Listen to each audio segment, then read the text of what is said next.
Before you go, subscribe, like, and comment. Click the bell if you want notifications of new episodes.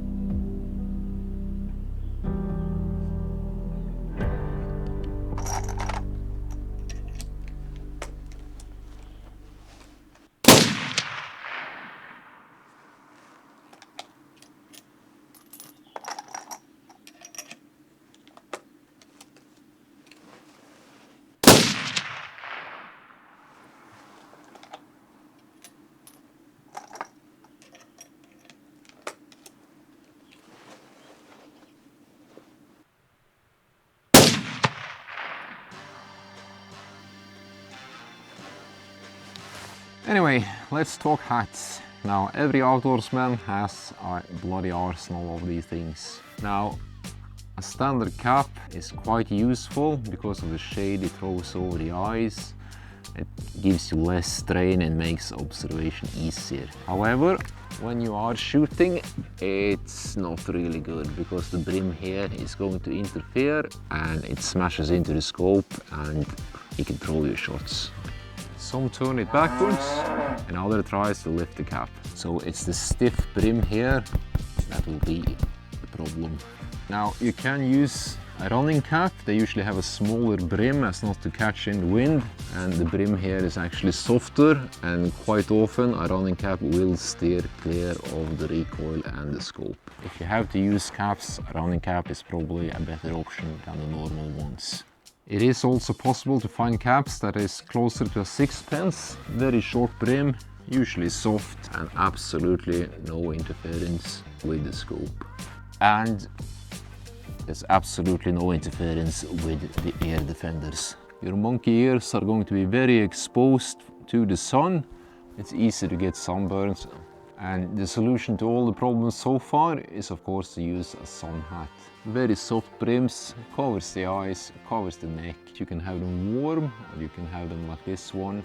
Very light and will not at all contribute to sweating or discomfort. So this is one of those products that are uniquely good for a hunter. I used this one for many years. This is made of Gore-Tex, and when the rain comes down it goes outside your collar and you don't get the water in on the chest. The rain hood would be noisy.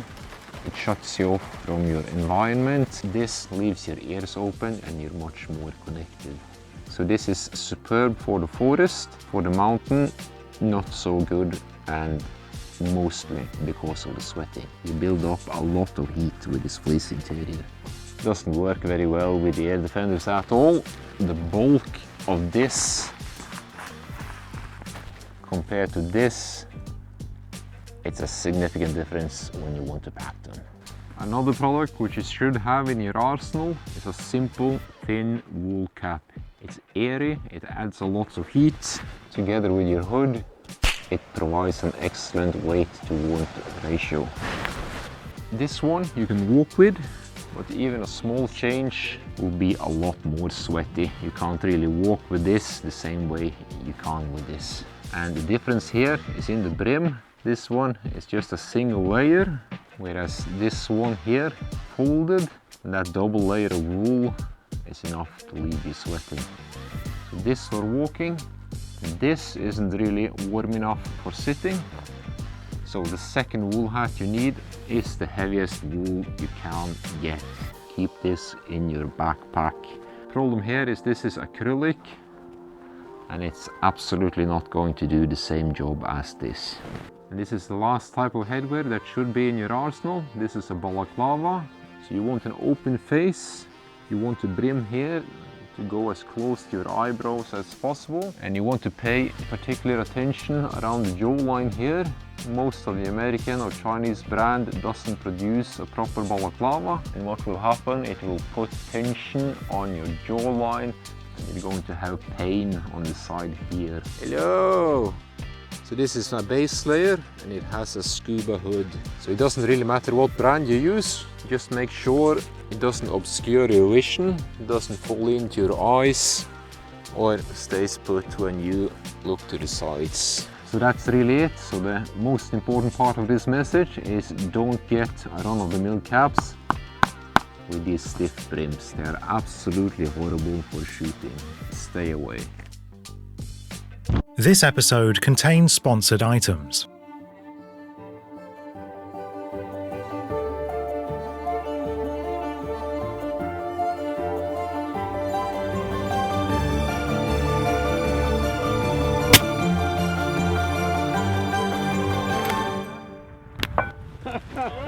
Okay, we're basically on a timer. There's a camera up ahead with limited memory card. Now 6, 12, 24. Remember those numbers, I'll explain later.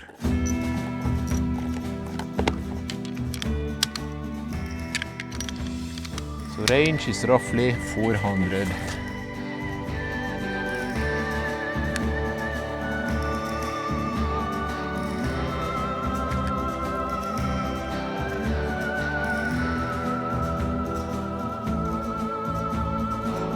Wind, left to right.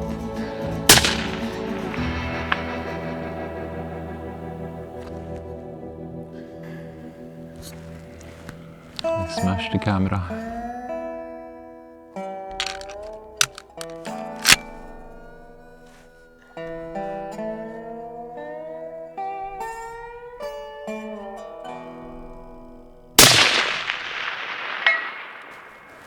No, I'm afraid that wasn't much of a demonstration. I misgauged left and right wind, held the wrong wind and sent the bullet through the camera. Oops. Anyway, the point was simplicity. Provided you have 100 meter zero for 200, simply put 6 clicks on the scope and you will be close enough to walk yourself into the target at 200. And the same for 300. Use 12 clicks and you should hit a target this size and you can just walk yourself into it. And this is if you have a normal cartridge. And by normal cartridge, I mean things like 308, 30-06, 6.5, 55. And if you have a fast caliber like the 243 or a 270, use the numbers 4, 8, 16. And that puts you on target and you can just adjust the scope until you have impact where it's supposed to be.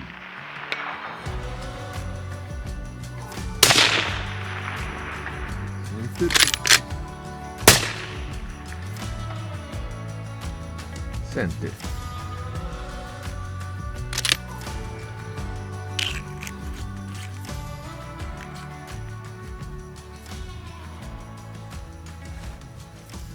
Okay, so that was actually a pretty daft demonstration.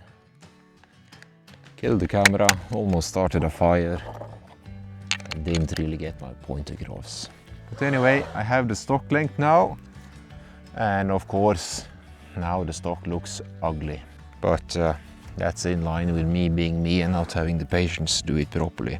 And the reason why I tried the shorter stock was to be more straight behind the stock, have it closer to center, and spot your own shots better. Center. And I use the dimensions that has been touted by some prominent PRS shooter. It didn't work, but instead of living in ignorance, I had to try it, and now I know that what I did works just fine. What a win. Okay. So now that I have fitted the rifle, the shooting comfort is right where it's supposed to be. I can lie in the relaxed position. So the moment I grasp the rifle, I have the proper tension with the shoulder. And the same thing, when my cheek touches here properly, I'm going to have perfect scope alignment. Makes it very easy to shoot.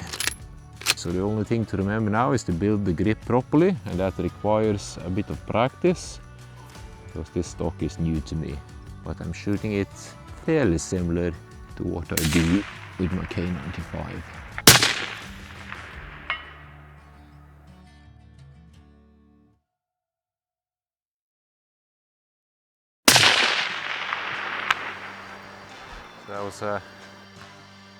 So that was a rather expensive demonstration, almost like Wally had a date with Mickey. So I changed the target and I'm shooting copper bullets, so it's actually quite hard to get a good response. As you can see on the splashes here, There aren't any splashes anymore. In some places it doesn't even remove any amount of paint.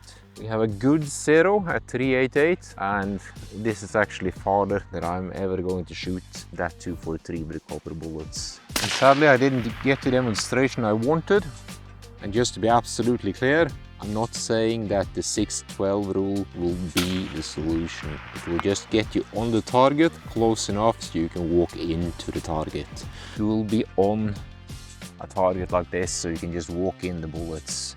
Now, do it at 200 and do it at 300. At 400 you really risk losing a fair bit of ammunition. That is more or less universal for all the normal modern cartridges, 6.5, 308, etc. And it will be 1 or 2 clicks up or down. Now if you shoot a fast caliber, start a little slower. And if you're shooting one of those calibers where the trajectory is like a fat pig over the fence,